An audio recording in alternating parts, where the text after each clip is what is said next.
اعتقالي من قبل أجهزة الأمن في حلفة آنذاك، وأنا في الصف الأول أو الثاني الثانوي تقريبا.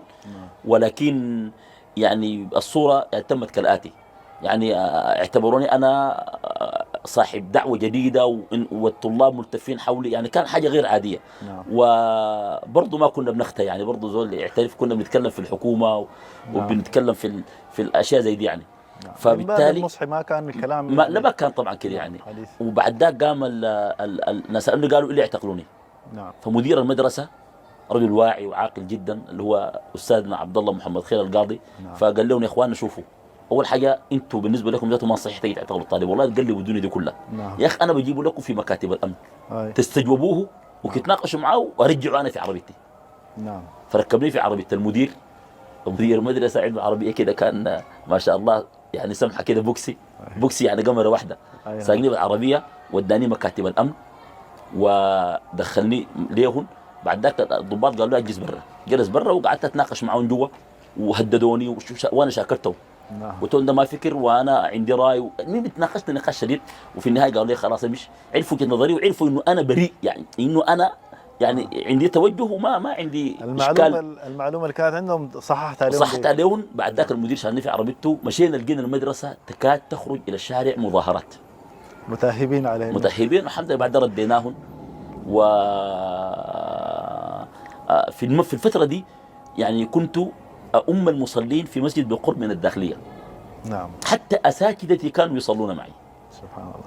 كويس. وكانوا يفاخرون بهذه المسألة، يعني اللي جزاهم الله خيرا. والله يعني كلهم كانوا من المحترمين، يعني رحم الله الأموات منهم. ثم من توفي يعني وانتقل إلى رحمة مولاه إن شاء الله، ربنا يتغمده بالرحمة الواسعة. ومنهم الأحياء أسأل الله يحفظهم يجزيهم عنا خير الجزاء. اللهم بالرغم من إنه كنا مختلفين مع بعضهم وكنا بنتناقش وكذا يعني.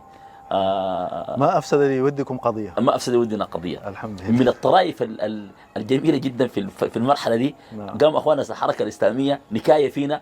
قام جابوا الدكتور عبد الله محمد سيد أحمد، هو قريبي ويعني من أهلنا والقرية المجاورة لنا. حتى نحن زي ما قلت لك قرية 12 14 بندفن سوا.